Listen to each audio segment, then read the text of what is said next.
Hello friends, lockdown classes में chemistry के अंतर्गत हम पढ़ रहे थे सॉल्यूशन और आज हम पढ़ेंगे सॉल्यूशन का पार्ट नंबर 6 छठा वीडियो आज हम पढ़ने जा रहे हैं। कल हमने पढ़ा था वाष्प दाब में आपेक्षिक अवनमन, इसके बारे में कल हमने स्टडी की थी। इसके न्यूमेरिकल्स वगैरह निकाले होंगे आपने। ये एक एग्जाम्पल देके मैं आपके लिए यहाँ पर लेके आया हूँ कि शुद्ध बेंजीन का जो वाष्प दाब होता है वो होता है 0.850 बार, 0.850 बार होता है शुद्ध बेंजीन का वाष्प दाब अपने को दिया हुआ है। अगला ये कह रहा है कि शुद्ध बेंजीन में 0.5 ग्राम ठोस 0.5 ग्राम ठोस को 39 ग्राम बेंजीन में मिलाने पर, यानी बेंजीन विलायक है जो हमने लिया है 39 ग्राम और उसमें कोई ठोस विलेय पदार्थ मिला रहे हैं हम 0.5 ग्राम, और ये मिलाकर के विलयन का निर्माण कर लिया। और विलयन बनाने पर मिलाने पर जो वाष्प दाब है, विलयन का वाष्प दाब कम होकर के पहले 0.850 बार वाष्प दाब है और उसके बाद में विलयन का जो वाष्प दाब है 0.845 बार हो जाता है।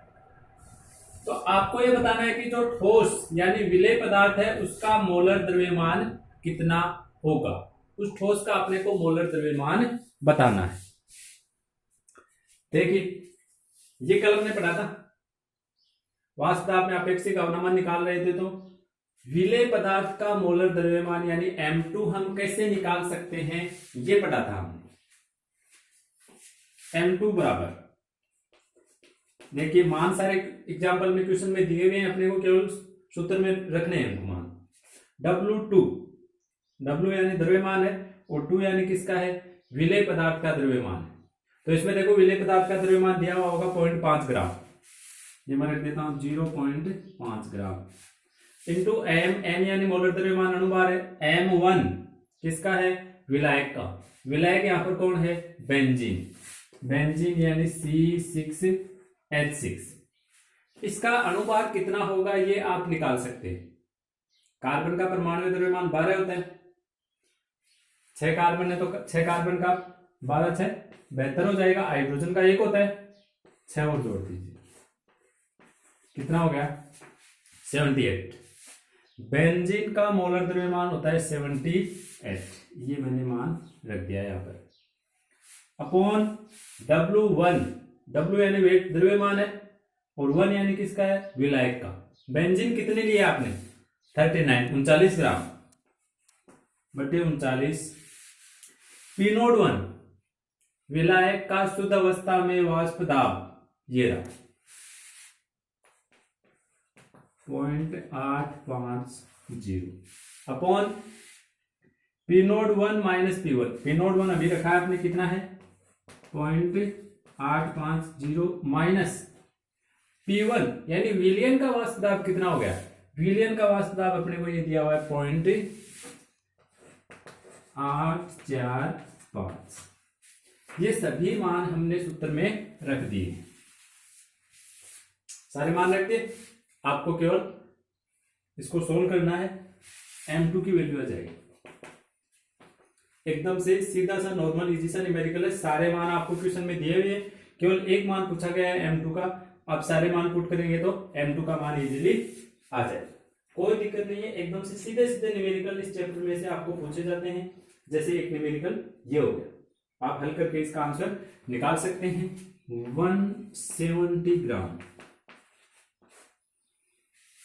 विलेय पदार्थ का जो मोलर द्रव्यमान वो आपको प्राप्त होगा कितना, 170। ये अपने को किसका आंसर मिल गया, M2 का आंसर।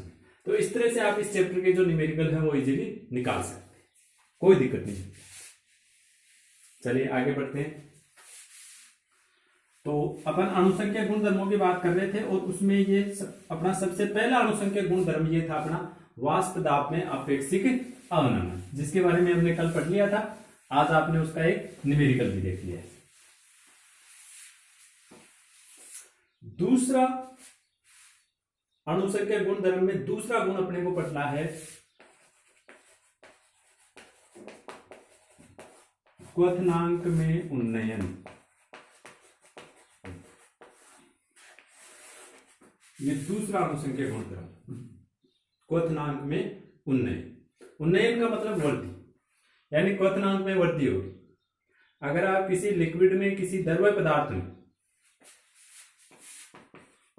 द्रव्य विलायक में ठोस विलेय पदार्थ मिलाएंगे, तो कल हमने देखा था कि द्रव्य विलायक में ठोस विलेय मिलाने से जो वाष्प दाब होता है वो तो कम हो गया था, वाष्प दाब में कमी होती है। और क्वथनांक में उन्नयन का मतलब क्वथनांक में होगी वृद्धि, क्वथनांक में वृद्धि हो जाएगी। कैसे हो जाएगी देखिए। सबसे पहली बात, क्वथनांक होता क्या है, किसे कहते हैं क्वथनांक? क्वथनांक किसे कहते हैं? किसी पदार्थ का या किसी द्रव्य का वह ताप जिस ताप पर द्रव्य का वाष्प दाब पढ़ लिया अपने, वह ताप, किसी द्रव्य का वह ताप जिस ताप पर द्रव्य का वाष्प दाब वायुमंडलीय दाब के समान हो जाता है। किसके समान हो जाता है? वायुमंडलीय दाब के। और धरातल पर नॉर्मली वायुमंडलीय जो दाब है वो कितना होता है? 1 atm। कक्षा 11 में आपने ये क्वथनांक की परिभाषा पढ़ी थी, याद आ रहा होगा कुछ, कि जो पहाड़ी स्टेशन होते हैं वहां पर एक क्वेश्चन भी था कि सब्जियां कठिनाई से क्यों पकती है, तो उसका आंसर यही था कि वहां पर वाष्प दाब कम होता है। वाष्प दाब कम होने के कारण वहां पर लिक्विड का क्वथनांक भी, यानी जल का क्वथनांक कम हो जाता है, जल जल्दी उबलने लगता है। तो याद आ गया होगा आपको, क्वथनांक किसको कहते हैं? किसी द्रव्य का वह ताप जिस ताप पर द्रव्य का वाष्प दाब वायुमंडलीय दाब के समान हो जाता है, उसी ताप को द्रव्य का क्या कहते हैं? क्वथनांक कहते हैं।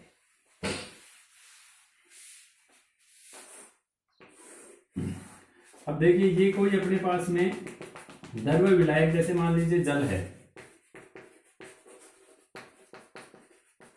और अगर इसमें अपन ठोस घोल दें तो इसके क्वथनांक में वृद्धि कैसे होती है, क्यों होती है? ये इसके अंदर हमने कुछ किसके अणु, ठोस के मॉलिक्यूल्स, अवाष्पशील ठोस पदार्थ इसमें विलेय के रूप में हमने इसमें घोल दिया है। अब देखो क्वथनांक कौन सा टेम्परेचर, जैसे मान लीजिए आपका जो लिक्विड है, ये जल है, मान लीजिए जल का अपन जानते हैं जो क्वथनांक होता है वो नॉर्मली 100 डिग्री सेल्सियस होता है।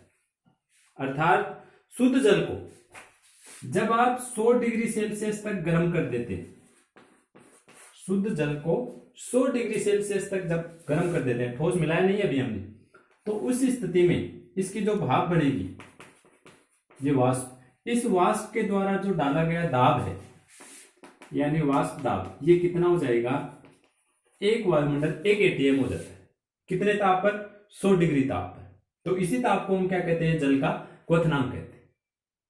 अब हमने क्या किया है, द्रव्य विलायक में यानी जल में हमने कोई ठोस पदार्थ घोल दिया। तो ये हम पहले ही पढ़ चुके हैं कि अगर आप किसी द्रव्य विलायक में यानी जल में कोई ठोस पदार्थ घोलोगे तो इसका वाष्प दाब कम हो जाएगा। कल ही पढ़ा था हमने वाष्प दाब में आपेक्षिक अवनमन, यानी इसका वाष्प दाब अब कम हो गया है, 1 atm नहीं रहा है। 100 डिग्री सेल्सियस तक आपने गर्म कर दिया, लेकिन इसका वाष्प दाब 1 atm के बराबर नहीं है, क्योंकि वाष्प दाब में अवनमन हो गया, कमी हो गई। तो वाष्प दाब है वो 1 atm से क्या हो गया? कम हो गया। और क्वथनांक किसको कहते हैं? क्वथनांक वह ताप होता है जिस पर वाष्प दाब वायुमंडलीय दाब के बराबर, लेकिन वाष्प दाब तो अभी तो कम है। इसका मतलब अपने को ये जो विलयन, ये जो पदार्थ अपने पास में, इसको और गर्म करना पड़ेगा, क्योंकि इसका वाष्प दाब कम हो गया ना। तो अपने को वाष्प दाब को वापस बढ़ा करके किसके इक्वल करना है?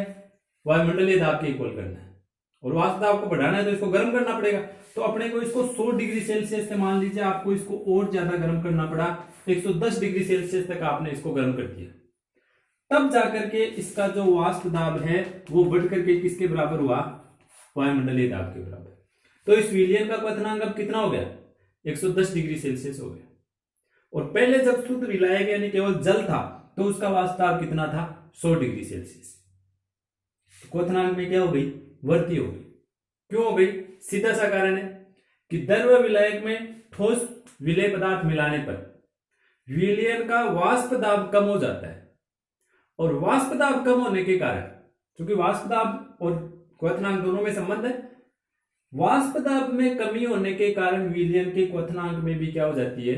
कमी हो जाती है। अगर वाष्प दाब मान लीजिए बढ़ जाता तो क्वथनांक बढ़ जाएगा, लेकिन अगर वाष्प दाब कम हो गया है, सॉरी वाष्प दाब अगर बढ़ जाता तो क्वथनांक कम होता, लेकिन अगर वाष्प दाब में कमी हुई है तो क्वथनांक में क्या हो जाएगी, वृद्धि हो जाएगी। तो ये कारण है क्वथनांक में उन्नयन का। यानी आपको अलग से कुछ नहीं बताना है, केवल इतना ही बताना है कि सबसे पहले जो क्वथनांक की परिभाषा, किसी द्रव्य का वह ताप जिस ताप पर द्रव्य का वाष्प दाब वायुमंडलीय दाब के समान हो जाता है। ये तो हो गई परिभाषा।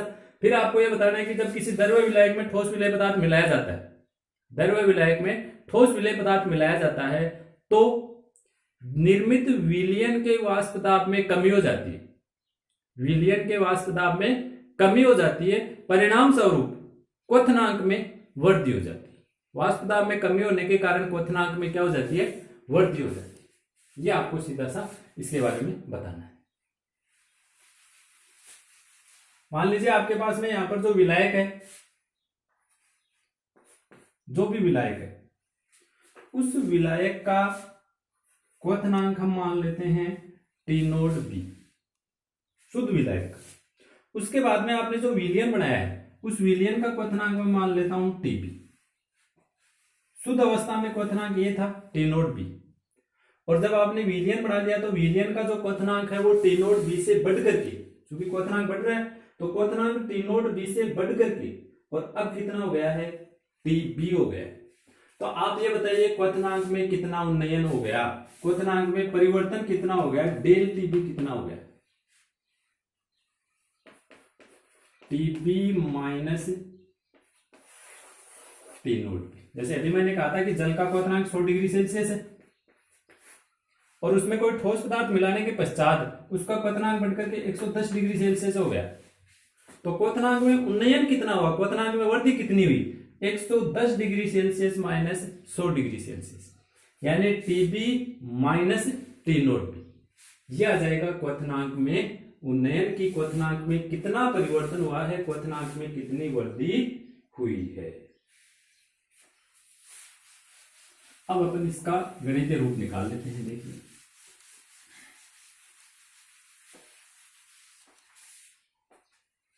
देखिए कल हमने ये पढ़ा था डेल पी, ये प्रोपोर्शनल होता है x2।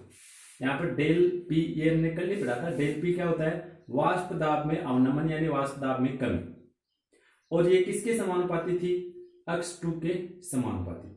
देखो इस तरह से एक न्यूमेरिकल वो समीकरण निकाली थी अपन ने, डेल पी बराबर पी नोट 1 x2। तो चूंकि यहाँ पर पी नोट 1 तो एक स्थिरांक है, राउले के नियम में लगाया था हमने, तो इस समीकरण को आप ऐसे लिख सकते हैं डेल पी समानुपाती x2। तो ये हमने कल ही पढ़ा था कि जो वाष्प दाब में कमी होती है, वाष्प दाब अवनमन होता है, वो किसके समानुपाती होता है, विलेय पदार्थ की मोल अंश यानी x2 के समानुपाती होता है। ये हमने कल ही इसके बारे में पढ़ा है। तो अब इसके आधार पर हम ये कह सकते हैं कि डेल टीबी है, ये भी किसके प्रोपोर्शनल, किसके समानुपाती होगा, x2 के समानुपाती होगा। क्योंकि जो क्वथनांक है वो तो किस पर डिपेंड करता है, वाष्प दाब पे डिपेंड करता है।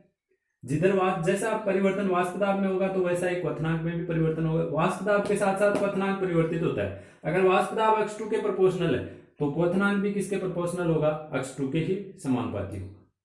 तो वाष्प दाब में जो अवनमन है वो x2 के समानुपाती, तो क्वथनांक में उन्नयन भी किसके समानुपाती होगा, x2। अर्थात हम ये कह सकते हैं कि क्वथनांक में उन्नयन समानुपाती होगा विलेय पदार्थ की मोल अंश या मोल भी, डेल टीबी समानुपाती x2। और यहां से अपन इसके लिए गणितीय रूप निकालते हैं। देखिए डेल टीबी, ध्यान रखना डेल टीबी क्या है, क्वथनांक में उन्नयन। जैसे मान लीजिए विलायक का जो क्वथनांक है वो पहले 100 डिग्री सेल्सियस था, उसके बाद में बढ़कर के 125 डिग्री सेल्सियस हो गया, तो डेल टीपी का मतलब कितना हो गया, 25 डिग्री, 125 माइनस 100 की परिवर्तन कितना हुआ, वृद्धि कितनी हो गई, वो है डेल टीपी, क्वथनांक में उन्नयन है। ये समानुपाती है किसके, x2। तो डेल टीबी बराबर अपन स्थिरांक ले लेते हैं k, x2 का मान रख सकते हैं अपन। x2 बराबर हम जानते हैं विलेय पदार्थ का मोल अंश है, तो ये बराबर होगा विलेय के मोल बटे कुल मोल, ये मान रख सकते हैं। तो डेल टीबी बराबर हो जाएगा K into N2 upon N1 plus N2। और कल हमने एक चीज मानी थी कि अगर कोई तनु विलयन है तो उसके लिए N2 is very very less than होता है N1, और उस स्थिति में हम N2 का मान क्या मान लेते हैं, नगण्य मान लेते हैं। अगर तनु विलयन हो तो विलय पदार्थ की मोलंश है वो विलय की मोलंश की तुलना में बहुत कम होती है, और विलय की मोलों की संख्या विलय के मोलों की संख्या की तुलना में विलय के मोलों को हमने क्या मान लिया था, नगण्य मान लिया। तो इस N2 को मैं यहां पर नगण्य मान करके छोड़ देता हूं, ये तो ये आ गया N2 upon N1। N1 N2 के मान भी रख सकते हैं अपन। N1 बराबर क्या होता है, विलय के मोल, विलय का द्रव्यमान बटे विलय का अणुभार, और N2 बराबर W2 बटे M2। तो डेल TB बराबर K इंटू N2 का मान रखिए W2 बटे M बटे N1 का मान रख देते हैं, ये रहा W1 बटे M1। ये आ गया डेल TB। डेल TB क्या है, क्वथनांक में उन्नयन बराबर K एक स्थिरांक है, W2 विलय का द्रव्यमान, M1 विलय का अणुभार, M2 विलय का अणुभार, और W1 विलायक का द्रव्यमान। यहां पर देखिए K एक स्थिरांक है, और ये जो M1 है विलय का अणुभार या विलय का मोलर द्रव्यमान, किसी भी पदार्थ का अणुभार या मोलर द्रव्यमान ये भी एक स्थिरांक ही होता है, क्योंकि किसी पदार्थ का मोलर द्रव्यमान हमें रोज चेंज नहीं होता है। जैसे H2O का अणुभार 18 है तो ये हमेशा 18 ही रहेगा, स्थिरांक है ये। तो CO2 का अणुभार जैसे मान लीजिए CO2 का अणुभार होता है 44, तो ये तो फिक्स है, स्थिरांक है। यानी यहां पर M1 एक स्थिरांक है, K भी एक स्थिरांक है। तो इन दोनों स्थिरांकों को मान मिला करके और हमने एक नया स्थिरांक मान लिया K इंटू M1। इन दोनों को हमने मिला करके क्या माना है, एक नया स्थिरांक मान लिया M1। उसके बाद में देखिए बचा क्या, W2 बटे M2 इंटू W1, ये बच गया। ये जो बाकी का मान बच गया है ये वाला, ये देखो पहले हमने एक बार पढ़ लिया है, ये आप ध्यान दीजिए अगर आपको ध्यान में आ रहा तो। किसका फॉर्मूला है, ये मोललता का सूत्र है, M मोललता। मोललता बराबर हमने पढ़ा था विलय के मोल बटे विलय का द्रव्यमान, और विलय के मोल का सूत्र रखा था फिर हमने। ये मोललता बराबर होता है विलय का द्रव्यमान, तो विलय के द्रव्यमान को अपन लिखते हैं W2 से, बटे विलय का अणुभार यानी M2 बटे विलायक का द्रव्यमान यानी W1, और ये W1 होता है किलोग्राम में। अगर ये कभी ग्राम में आ जाए तो हम ऊपर मल्टीपल कर देते हैं 1000 से। तो इसकी जगह पर मैं क्या रख सकता हूं, M रख सकता हूं, KB इंटू M। क्या आ गया, क्वथनांक में उन्नयन डेल TB बराबर KB इंटू M। जब अपने को जरूरत पड़ेगी तो M का सूत्र, M का मान वापस रख सकते हैं। जैसे आपने कल वाष्प ताप में अवनमन पढ़ा, उसकी सहायता से अभी हमने एक न्यूमेरिकल निकाला, M2 की वैल्यू निकाली। सेम वैसे ही आप इसमें भी M का मान वापस रख करके और क्या निकाल सकते हैं, M2 की वैल्यू निकाल सकते हैं, या फिर यहां से निकाल सकते हैं। ध्यान रखना M का मान जब आप वापस रखेंगे, या अगर ये W1 अगर ग्राम में है तो ऊपर यहां पर हमेशा आएगा मल्टीपल गुणा में आएगा 1000। M का मान रखेंगे तो भी वो वही नियम रहेगा। अगर W1 किलोग्राम में है तो ठीक है, अगर ग्राम में आ जाए, W2 ध्यान रखना हमेशा ग्राम में ही होता है। W2 की वैल्यू, विलय पदार्थ की मात्रा हमेशा ग्राम में रहेगी, विलय की किलोग्राम में होनी चाहिए। अगर विलय की ग्राम में है तो हम मान लीजिए ये मात्रा, जैसे मैं कहूं कि यहाँ पर ग्राम में है तो आप यहाँ पर ऊपर 1000 से गुणा कर देंगे, ठीक है। तो यहां से आप M2 का मान निकाल सकते हैं। देखो यहां से m2 बराबर क्या होगा, m2 को इधर ले लीजिए और इस डेल टीपी को इधर ले लीजिए, k इंटू m1, इसको तो मैं एक साथ ही लिख देता हूं के बी। आपको जब भी सवाल या न्यूमेरिकल मिलेगा तो उसमें आपको इस स्थिरांक का के बी का मान हमेशा दिया हुआ मिलता है। के का मान, जो स्थिरांक के है उसका मान नहीं दिया हुआ मिलेगा आपको, बल्कि के बी का मान आपको दिया हुआ मिलेगा। के बी क्या होता है, के बी को मोलल क्वथनांक उन्नयन स्थिरांक कहते हैं। यहां पर लिख देता हूं मैं, मोलल क्वथनांक उन्नयन स्थिरांक। जब भी आपको क्वेश्चन दिया जाएगा उसमें के बी का मान दिया हुआ रहता है, तो इस k और m1 इसको हम गुणा करके एक साथ ही लिख देते हैं, क्योंकि इसकी वैल्यू एक साथ ही दी हुई मिलती है। तो m2 बराबर हो जाएगा kb इंटू W2 गुणा 1000। अब ये 1000 आपको ध्यान रखना है कब लगाना है और कब नहीं लगाना, बटे m2 को तो इधर ले लिया, W1 इंटू ये डेल टी बी आ जाएगा, यहाँ पर डेल टी बी। ये आप निकाल सकते हैं किसकी वैल्यू, एनपी यानी विलेय पदार्थ का अणुभार इसकी सहायता से निकाल सकते हैं। आ गया बात सर। सीधा सा तरीका एक बार फिर से देख लीजिए, डेल टी बी ये किसके प्रोपोर्शनल था, अक्ष टू के, तो अपन ने केवल प्रोपोर्शनल को उठा करके, समानुपाती को उठा करके स्थिरांक लगाया कि अक्ष टू का मान रखा है। अक्ष टू का मान n2 upon n1 plus n2 होता है, लेकिन n2 को नगण्य मान लिया हमने, और उसके बाद में केवल n1 और n2 के मान रखे हमने। k इंटू m1, इसको एक नया स्थिरांक दे दिया हमने के बी। इति समाप्ति। ये हो गया किसी विलयन के क्वथनांक में उन्नयन।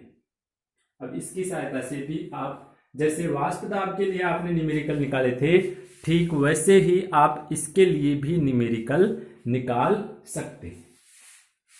अगर आपने ये चीज अच्छी तरह से समझ ली है, क्वथनांक में उन्नयन, तो इसके साथ साथ आपको एक फायदा और होगा कि जो अपना तीसरा अणुसंख्यक गुणधर्म है वो आपको ऑटोमेटिकली समझ में आ गया। तीसरा अणुसंख्यक गुणधर्म होता है हिमांक में अवनमन। हिमांक में अवनमन, हिमांक या गलनांक भी कहते हैं जिस ताप को। जैसे क्वथनांक में वृद्धि होती है, सेम वैसे ही गलनांक या हिमांक में क्या होती है, कमी होती है, जिसको हम कहते हैं अवनमन। और सेम टू सेम जो गणितीय रूप है वो दोनों का बिल्कुल सेम ही है, बस थोड़ा सा अपने को चेंज ये करना है कि क्वथनांक की जगह क्या लिखना है, इस बार हिमांक लिखना है। जैसे मैं यहाँ पे लिखूंगा डेल टी बी की जगह बॉइलिंग के लिए बी आया था, और फ्रीजिंग का एफ लगा देंगे, del T F. Del T B ये तो होता है क्वथनांक उन्नयन, और डेल टी एफ हो जाएगा हिमांक अवनमन। बाकी इस फॉर्मूले में कोई चेंज नहीं है। जैसे क्वथनांक उन्नयन है वो x2 के समानुपाती होता है, वैसे हिमांक अवनमन भी किसके समानुपाती होगा, x2 के समानुपाती ही होगा। बस ये चेंज करते जाना है, बाकी की जो समीकरण है वो सेम टू सेम ही रहेगी। यहां पर ये स्थिरांक भी के बी की बजाय हम क्या लिख देंगे, के एफ लिख देंगे। डेल टी बी की जगह डेल टी एफ आ जाएगा। बस डेल टी बी की जगह आपको डेल टी एफ लिखना है, ये यहां पर भी डेल टी एफ लिखना है। और जो स्थिरांक अपना के बी आता है, उस के बी स्थिरांक की जगह भी अपन स्थिरांक क्या ले लेंगे, के एफ स्थिरांक आपको लेना है। इसके अलावा इन दोनों में कोई चेंज या कोई परिवर्तन नहीं होता है, बाकी ये दोनों सेम है। तो इन दोनों में से मोस्टली जो न्यूमेरिकल है वो क्वथनांक उन्नयन का न्यूमेरिकल आपको पूछा जाता है। न्यूमेरिकल निकालने के लिए आपको ये फॉर्मूला ध्यान में रखना है। मोस्टली केवल m2 की वैल्यू पूछते हैं, या कई बार जैसे W2 की वैल्यू पूछ लेते हैं, तो आप W2 को इधर करके बाकी की ये सारी वैल्यू इधर ले आएंगे। या तो m2 या W2 मोस्टली यही वैल्यू पूछी जाती है, और बाकी की सारी चीजें आपको क्वेश्चन में दी हुई मिलेंगी। डेल टीबी इसकी वैल्यू आपको डायरेक्ट न देकर के अगला ये कहेगा कि जल में ये पदार्थ मिलाया हमने और जल का क्वथनांक 105 डिग्री सेल्सियस हो गया। ये ध्यान रखना थोड़ा सा। आप डेल टी एफ की वैल्यू कैसे रखते हैं, जैसे मान लो कोई क्वेश्चन है, उसमें अगले ने आपको सारी डिटेल दे दी, ये कह दिया कि जल में ये विलेय पदार्थ मिलाया है, इतने ग्राम मिलाया है, इतना ग्राम पानी लिया है और उसके बाद में जो विलियन बना है उसका क्वथनांक 105 डिग्री सेल्सियस हो गया, तो विलय का अनुभार ज्ञात कीजिए। तो आप ये मान रखेंगे M2 बराबर Kb, इसका मान आपको दिया हुआ मिलेगा W2 इंटू 1000 बटे W1 डेल TF, इसकी वैल्यू आपको डायरेक्ट रूप से दी हुई नहीं मिलेगी, ये आपको निकालनी पड़ेगी कि परिवर्तन कितना हुआ है। अब ये कैसे निकालते हैं ये भी अपने को पता है, जैसे विलय का जो क्वथनांक है वो मान लीजिए 80 डिग्री सेल्सियस है और विलयन बनने के बाद में क्वथनांक 85 डिग्री सेल्सियस दे दिया अगले ने, तो डेल टीबी की वैल्यू कितनी होगी 5 डिग्री सेल्सियस आ गई। लेकिन जब विलायक H2O होगा, जल होगा, तो आपको ये मान नहीं दिया मिलेगा, क्योंकि आपको पता होना चाहिए कि H2O का क्वथनांक कितना होता है 100 डिग्री सेल्सियस, ये अगला आपको बताएगा नहीं।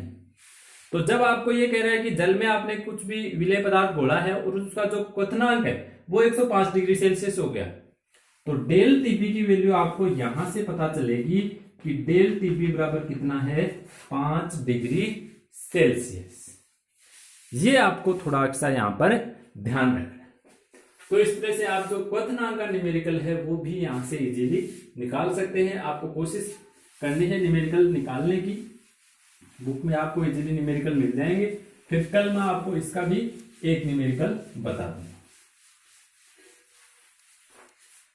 तो क्वथनांक और हिमांक दोनों पॉइंट एक साथ ही हो गए क्लियर। अगर आपको क्वथनांक समझ में आ गया तो हिमांक के बारे में आपको अलग से कुछ नहीं पढ़ना है, केवल जो गणितीय रूप है उसमें आप जहां जहां बी लिख रहे हैं, जैसे डेल टीबी है, केबी है, वहां पर आपको बॉइलिंग का बी जो लिख रहे हैं उसकी जगह फ्रीजिंग का एफ लिखना है, यानी केबी की जगह आपको के एफ लिखना है, डेल टीबी की जगह डेल टी एफ लिखना है।